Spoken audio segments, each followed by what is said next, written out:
News 18 digital ಕಂಟೆಂಟ್ಗೆ ಸ್ವಾಗತ. ನಾನು ಬಾಗಲಕೋಟೆ ಜಿಲ್ಲಾ ವರದಿಗಾರ ಮಂಜುನಾಥ್ ತಳವಾರ್. ಶಿವಾಜಿ ಜಯಂತಿ ಕಾರ್ಯಕ್ರಮದಲ್ಲಿ ಕಲ್ಲು ತೂರಾಟದ ಘಟನೆಗೆ ಸಂಬಂಧಪಟ್ಟಂತೆ ಇದೀಗ ಕಳೆದ 2 ದಿನಗಳಿಂದ ಬಾಗಲಕೋಟೆ ನಗರಾದ್ಯಂತ ಉದ್ವಿಗ್ನ ವಾತಾವರಣ ಸೃಷ್ಟಿಯಾಗಿದೆ. ನವನಗರ, ವಿದ್ಯಾಗಿರಿ ಮತ್ತು ಬಾಗಲಕೋಟೆಯ ಹಳೆ ನಗರದಲ್ಲಿ ಬಿಗಿ ಬಂದೋಬಸ್ತನ್ನು ಒದಗಿಸಲಾಗಿದೆ. ಹೀಗಾಗಿ ಸಾರ್ವಜನಿಕರು ಪ್ರಕ್ಷುಬ್ಧ ವಾತಾವರಣದಲ್ಲಿ ಬದುಕುವಂತಾಗ್ತಾ ಇದೆ. ಪ್ರಮುಖವಾದಂತಹ ಕಾರಣ ಏನು ಅಂತಂದ್ರೆ 19ನೇ ತಾರೀಕು ರಾತ್ರಿ 9:30 ಸುಮಾರಿಗೆ ಕೊತಲೇಶ್ವರ ದೇವಸ್ಥಾನದ ಬಳಿ ಇದ್ದಂತಹ ಪಂಕಾ ಮಸೀದಿಯ ಬಳಿ ಶಿವಾಜಿ ಜಯಂತಿ ಹಿನ್ನೆಲೆಯಲ್ಲಿ ನಡೆದಂತಹ ಒಂದು ಮೆರವಣಿಗೆ ಸಂದರ್ಭದಲ್ಲಿ ಪಂಕಾ ಮಸೀದಿಯಿಂದ ಕಲ್ಲು ತೂರಾಟ ಮತ್ತು ಚಪ್ಪಲಿ ಎಸೆತ ಆಗಿರೋದ್ರಿಂದಾಗಿ ಈ ಒಂದು ಘಟನೆಯಿಂದಾಗಿ ಇದೀಗ ಬಾಗಲಕೋಟೆ ನಗರದಲ್ಲಿ ಅಶಾಂತಿ ಉಂಟಾಗಿದೆ ಅಂತಾನೆ ಹೇಳಬೇಕಾಗುತ್ತೆ. ಅವತ್ತಿನ ದಿನ ಪಂಕಾ ಮಸೀದಿಯಲ್ಲಿ ಇದ್ದಂತಹ ನೂರಾರು ಯುವಕರ ಗುಂಪು ತಳ್ಳಾಟ ನುಕ್ಕಾಟ ನಡೆಸ್ತಾ ಇತ್ತು. ಆ ಒಂದು ಸಂದರ್ಭದಲ್ಲಿ ಶಿವಾಜಿ ಜಯಂತಿ ಹಿನ್ನೆಲೆಯಲ್ಲಿ ಮೆರವಣಿಗೆ ಕೂಡ ನಡೀತಾ ಇತ್ತು, ಮೂರ್ತಿ ಮೆರವಣಿಗೆ ನಡೀತಾ ಇತ್ತು. ಆ ಒಂದು ಸಂದರ್ಭದಲ್ಲಿ ಡಿಜೆ ಹಾಡಿನ ಸಂಬಂಧಪಟ್ಟಂತೆ ಒಂದಿಷ್ಟು ಆ 2 ಗುಂಪುಗಳ ನಡುವೆ ಮಸೀದಿಯಲ್ಲಿದ್ದಂತಹ ನೂರಾರು ಜನರು ಮತ್ತು ಮೆರವಣಿಗೆಯಲ್ಲಿ ಭಾಗಿಯಾಗಿದ್ದಂತಹ ಜನರ ನಡುವೆ ಒಂದಿಷ್ಟು ಕೂಗಾಟ ಚೀರಾಟ ನಡೀತಾ ಇತ್ತು. ಈ ಒಂದು ಪರಿಸ್ಥಿತಿಯನ್ನ ಹತೋಟಿಗೆ ತರೋದಕ್ಕೆ ಪೊಲೀಸರು ಹರಸಾಹಸವನ್ನು ಪಡ್ತಾ ಇದ್ರು. ಅಷ್ಟರಲ್ಲಿ ಏಕಾಏಕಿಯಾಗಿ ಮಸೀದಿ ಒಳಗಡೆಯಿಂದ ಕಲ್ಲು ತೂರಿ ಬಂದು ನೇರವಾಗಿ SP ಅವರಿಗೆ, ಅಂದ್ರೆ ಬಾಗಲಕೋಟೆಯ SP ಸಿದ್ಧಾರ್ಥ ಗೋಯಲ್ ಅವರಿಗೆ ತಾಗಿತ್ತು. ಅದರಿಂದಾಗಿ ಅವರ ಭುಜದ ಮೇಲೆ ರಕ್ತದ ಕಲೆಗಳು ಕೂಡ ಕಂಡು ಬಂದಿತ್ತು. ಈ ಘಟನೆ ಆದ ಬಳಿಕ ಮಧ್ಯರಾತ್ರಿ ಮತ್ತೆ ತರಕಾರಿ ಮಾರ್ಕೆಟ್ನಲ್ಲಿ ಅಲ್ಲಿ ತಳ್ಳುವ ಬಂಡಿಗಳಿಗೆ ಬೆಂಕಿ ಹಚ್ಚುವಂತಹ ಒಂದು ಘಟನೆ ನಡೆದಿತ್ತು. ಆ ಒಂದು ಘಟನೆಯಲ್ಲಿ ಕೂಡ 3 ಜನ ಕಿಡಿಗೇಡಿಗಳು ಭಾಗಿಯಾಗಿದ್ದಾರೆ ಅನ್ನುವಂತಹ ಮಾಹಿತಿ ಹೊರಬಿದ್ದಿತ್ತು.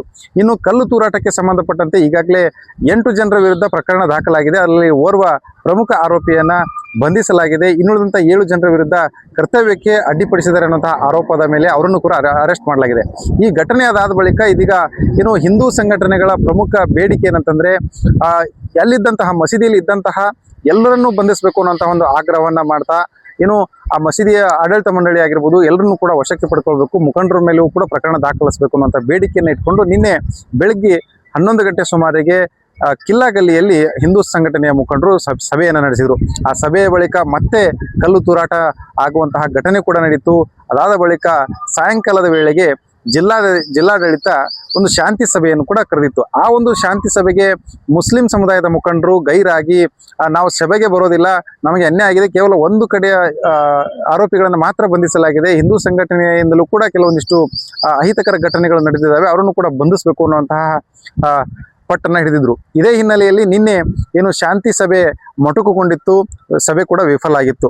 ಇದೀಗ ಮತ್ತೆ ನಿನ್ನೆಯಿಂದನೂ ಕೂಡ ಒಂದು ವಾತಾವರಣ ಬಿಗಡಾಯಿಸ್ತದಂತೆ ನಿನ್ನೆ ರಾತ್ರಿ ಹೆಚ್ಚುವರಿಯಾಗಿ ಈ ಹಿಂದಿನ SP-ಗಳಾಗಿರುವಂತಹ ಅಮರನಾಥ್ ರೆಡ್ಡಿ ಆಗಿರ್ಬೋದು, ರಿಷಂತ್ ಅವ್ರನ್ನ ಕರ್ತವ್ಯಕ್ಕೆ ಇಲ್ಲಿ ನಿಯೋಜನೆಗೊಳಿಸಿದ್ರು. ಅದಾದ ಬಳಿಕ ಗದಗಿನ SP ಅವ್ರನ್ನ ಕರೆಸಿದ್ರು, ಧಾರವಾಡ SP ಅವ್ರನ್ನ ಕರೆಸಿದ್ರು. ಸುಮಾರು 1000 ಸಂಖ್ಯೆಯಲ್ಲಿ ಪೊಲೀಸ್ ಬಂದೋಬಸ್ತವನ್ನು ಒದಗಿಸಲಾಗಿದೆ. ಇದರೆಲ್ಲರ ನಡುವೆ ಇವತ್ತು ನವನಗರದ 52ನೇ ಸೆಕ್ಟರ್ನಲ್ಲಿ ಗಣಪತಿ ದೇವಸ್ಥಾನದಲ್ಲಿ ಅಲ್ಲಿಯೂ ಕೂಡ ಒಂದು ಹಿಂದೂ ಸಮಾವೇಶ ನಡೀತಾ ಇದೆ, ಶೋಭಾಯಾತ್ರೆ ನಡೀತಾ ಇದೆ. ಅದಕ್ಕೆ ಯಾವುದೇ ಕಾರಣಕ್ಕೂ ಆ ಶೋಭಾಯಾತ್ರೆಯನ್ನು ನಿಲ್ಲಿಸೋದಿಲ್ಲ ಅನ್ನುವಂತಹ ಪಟ್ಟನ್ನ ಹಿಂದೂ ಸಂಘಟನೆಗಳು ಹಿಡಿದಿರುವಂಥದ್ದು. ಅದೇ ಹಿನ್ನೆಲೆಯಲ್ಲಿ ಸಮಾವೇಶವನ್ನು ಕೂಡ ನಡೆಸಲಾಗ್ತಾ ಇದೆ. ಶಾಂತಿ ಸಭೆ ವಿಫಲ ಆಗ್ಲಿಕ್ಕೆ ಹಿಂದೂ ಸಮಾಜದ ಮುಖಂಡರು ಯಾರು ಕಾರಣ ಅಲ್ಲ. ನಾವೆಲ್ಲ ಹೋಗಿದ್ವಿ, ಅದು ಇನ್ನೊಬ್ಬ ಕೋಮಿನವರು ಯಾರು ಬರಲೇ ಇಲ್ಲಲ್ಲ. ಅವರು ಮತ್ತೆ ಯಾರ ಜೊತೆ ಚರ್ಚೆ ಮಾಡಿ ಶಾಂತಿ ಸಭೆ ಮಾಡ್ತೀರಿ ನೀವು ಅಂತ ಹೇಳಿ ನಾವು ಅದನ್ನು ಬಹಿಷ್ಕಾರ ಮಾಡಿ ಹೊರಗೆ ಬಂದಿವಿ. ಶೋಭಾಯಾತ್ರೆ ಯಾವುದೇ ಕಾರಣಕ್ಕೂ ನಿಲ್ಲುವುದಿಲ್ಲ. 3:30 ಗಂಟೆ ಶೋಭಾಯಾತ್ರೆ ಆಗುದೇ ಅಲ್ಲಿ ನಾವು ಮಾಡಿಲ್ಲ. ಅದು 15 ದಿವಸದಿಂದ ನಿರ್ಧಾರಿತ ಪೊಲೀಸ್ ಪರ್ಮಿಷನ್ ತೆಗೆದುಕೊಂಡದ್ದು ಅವ್ರು ಕೊಟ್ಟಿದ್ದು ಅದು ನಡೆದೇ ನಡೀತದೆ. ನೋಡೋಣ, ಅವರು ಪ್ರತಿಭಟನೆ ನಮಗೆ ನಿಲ್ಲಿಸಿದ್ರೆ ಅವತ್ತೇನು ವಿಚಾರ ಮಾಡ್ಬೇಕು ಮಾಡ್ತಾರೆ. ಈ ಒಂದು ಬೆಳವಣಿಗೆಗಳ ನಡುವೆ ಇದೀಗ ಮತ್ತೆ ಮಧ್ಯಾಹ್ನದ ವೇಳೆಗೆ ಜಿಲ್ಲಾಡಳಿತ ಮತ್ತೊಂದು ಸುತ್ತಿನ ಸಭೆಯನ್ನು ನಡೆಸೋಕೆ ಮುಂದಾದಂತಹ ಸಂದರ್ಭದಲ್ಲಿ ಮುಸ್ಲಿಂ ಸಮುದಾಯದ ಮುಖಂಡರು ಆ ಒಂದು ಸಭೆಯಲ್ಲಿ ಭಾಗಿಯಾಗಿದ್ರು. ಆದರೆ ಈ ಬಾರಿ ಹಿಂದೂ ಸಂಘಟನೆಯ ಮುಖಂಡರುಗಳು ಸಭೆಗೆ ಬಂದಿಲ್ಲ. ಕೇವಲ ಕೆಲವೊಂದಿಷ್ಟು ಸಮುದಾಯದ ನಾಯಕರಿಗೆ ಮಾತ್ರ ಈ ಒಂದು ಸಭೆಗೆ ಕರೆಯಲಾಗಿದೆ. ಸರ್ವ ಹಿಂದೂ ಸಮಾಜದ ಮುಖಂಡರನ್ನ ಕರೆದಿಲ್ಲ ಅನ್ನುವಂತಹ ಒಂದು ಮಾತು ಕೂಡ ಕೇಳಿ ಬಂದಿತ್ತು. ಇದೇ ಹಿನ್ನೆಲೆಯಲ್ಲಿ ಇವತ್ತಿನ ಸಭೆಯಲ್ಲಿ ಕೇವಲ ಮುಸ್ಲಿಂ ಸಂಘಟನೆಯ ಮುಖಂಡರು ಭಾಗವಹಿಸಿ ಕೆಲವೊಂದಿಷ್ಟು ವಿಚಾರಗಳನ್ನು ಚರ್ಚಿಸಿದ್ದಾರೆ.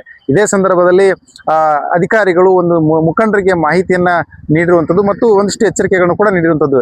ಇಂತಹ ಒಂದು ಘಟನೆಗಳಿಗೆ ನೀವು ನಿಮ್ಮ ಸಮುದಾಯದಲ್ಲಿರ್ತಕ್ಕಂಥ ಯುವಕರಿಗೆ ಕಡಿವಾಣವನ್ನು ಹಾಕಬೇಕು, ಯಾವುದೇ ರೀತಿಯಾದಂಥ ಅಹಿತಕರ ಘಟನೆಯಲ್ಲಿ ಭಾಗಿಯಾಗದಂತೆ ನೋಡ್ಕೊಳ್ಬೇಕು, ವಾತಾವರಣವನ್ನು ತಿಳಿಗೊಳಿಸಬೇಕು ಅನ್ನುವಂಥ ಹಿನ್ನೆಲೆಯಲ್ಲಿ ಒಂದಿಷ್ಟು ಎಚ್ಚರಿಕೆಯನ್ನು ನೀಡಿದ್ದಾರೆ ಅನ್ನುವಂತಹ ಮಾಹಿತಿ ಕೂಡ ಲಭ್ಯ ಆಗಿದೆ.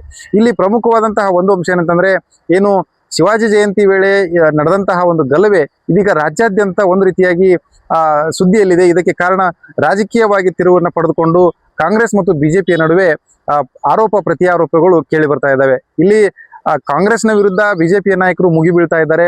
ಕಾಂಗ್ರೆಸ್ ಅಧಿಕಾರದಲ್ಲಿ ಇದ್ದಂಥ ಸಂದರ್ಭದಲ್ಲಿ ಈ ರೀತಿ ಕೋಮು ಗಲಭೆಗಳು ಉಂಟಾಗ್ತವೆ, ಅಂತಹ ಒಂದು ಕೋಮು ಗಲಭೆ ಸೃಷ್ಟಿಸುವಂತಹ ದುಷ್ಕರ್ಮಿಗಳಿಗೆ ಕಾಂಗ್ರೆಸ್ ಸರ್ಕಾರ ಕುಮ್ಮಕ್ಕನ್ನ ನೀಡುತ್ತೆ ಅನ್ನುವಂತಹ ಆರೋಪಗಳನ್ನ ಬಿಜೆಪಿಯವರು ಮಾಡ್ತಾ ಇದ್ರೆ, ಬಿಜೆಪಿಯವರು ಯಾವಾಗಲೂ ಕೂಡ ಇಂತಹ ಒಂದು ಘಟನೆಗಳಲ್ಲಿ ತಮ್ಮ ರಾಜಕೀಯ ಲಾಭವನ್ನ ಗಳಿಸ್ಕೊಳ್ಳೋದಕ್ಕೆ ಪ್ರಯತ್ನ ಮಾಡ್ತಾರೆ ಅನ್ನುವಂತಹ ಆರೋಪಗಳನ್ನ ಕಾಂಗ್ರೆಸ್ನವರು ಮಾಡ್ತಾ ಇದ್ದಾರೆ. ಇಲ್ಲಿ ಕಾಂಗ್ರೆಸ್ ಬಿಜೆಪಿ ವಾದ ವಿವಾದ ಮತ್ತು ಆರೋಪ ಪ್ರತ್ಯಾರೋಪಗಳು ಒಂದು ಕಡೆ ಆದ್ರೆ, ಬಾಗಲಕೋಟೆಯಲ್ಲಿ ಇರ್ತಕ್ಕಂತಹ ಸಾರ್ವಜನಿಕರ ನೆಮ್ಮದಿಗೆ ಧಕ್ಕೆ ಆಗಿದೆ, ಅಶಾಂತಿ ಉಂಟಾಗಿದೆ. ಇದರಿಂದ ಇಂತಹ ಒಂದು ಘಟನೆಗಳಿಂದ ಇದೀಗ ಬಾಗಲಕೋಟೆ ಇರತಕ್ಕಂತಹ ಜನರು ಒಂದು ರೀತಿಯಾಗಿ ಆತಂಕದ ವಾತಾವರಣದಲ್ಲಿ ಬದುಕುವಂತಹ ಸ್ಥಿತಿಯಾಗಿದೆ.